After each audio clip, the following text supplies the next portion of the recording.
Good evening guys. Pagdating sa trabaho,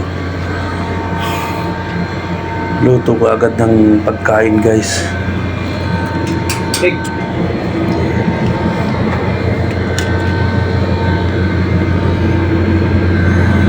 niyan guys. Dito kami nagluluto guys at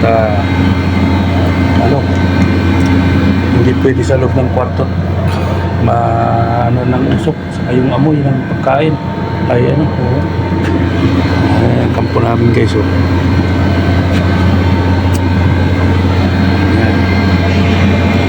Dito kami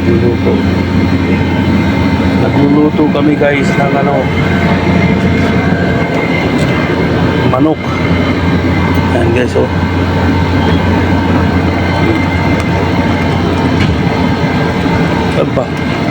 Saan ba? Yun. Kaya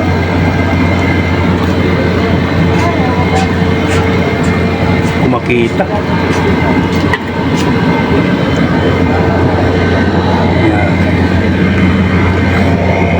Yan kampo namin guys. Pagod ang mga tao.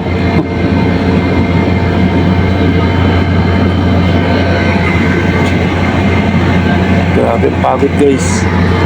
Yung kasama ko. Grabe pagod namin. Kauwi lang namin guys kasi maraming nanguhuling mga Saudi police. Kaya traffic inisa-isang bawat sasakyan, kaya inabot kami ng ganitong oras.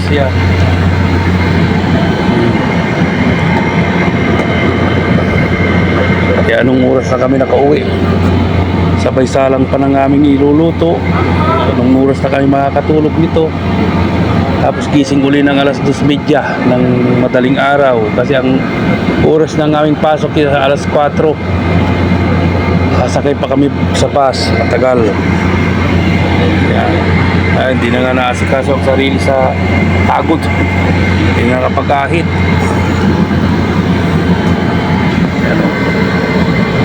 Luto, pagkatapos ng luto, kain. Anong oras na kami magigisi ay tutulog nito.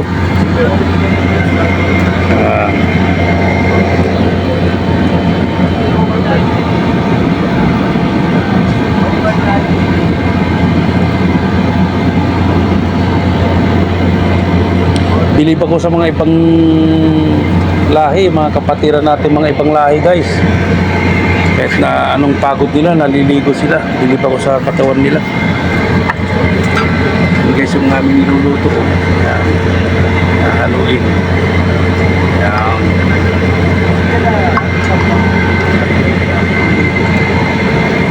May gitsang kilo yun guys.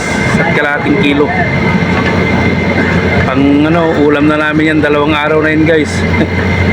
Dadalawa naman kaming kakain yan, kaya abutin na ng 2 araw yan.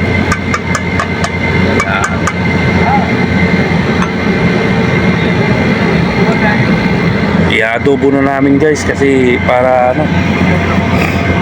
mabilis ang pagluto. Ayan tatambay sila dyan, kanya-kanyang upuan.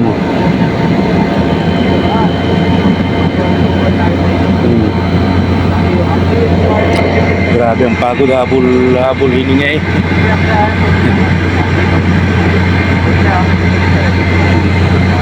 Ang luwag ng aming kampo na guys, ang linis pa.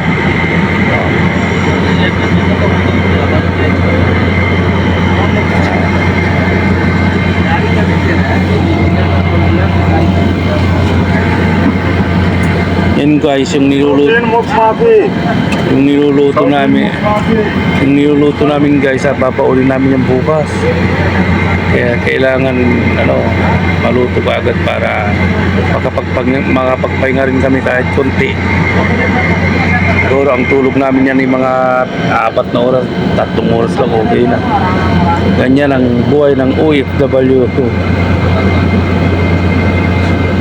Okay guys, sa susunod naman po na video, hindi pong kalimutan like and share, saka subscribe na rin po. Ganon din po sa aking YouTube sa Facebook account. Follow, like, and share po. Maraming salamat po guys. Next video ulit. Thank you.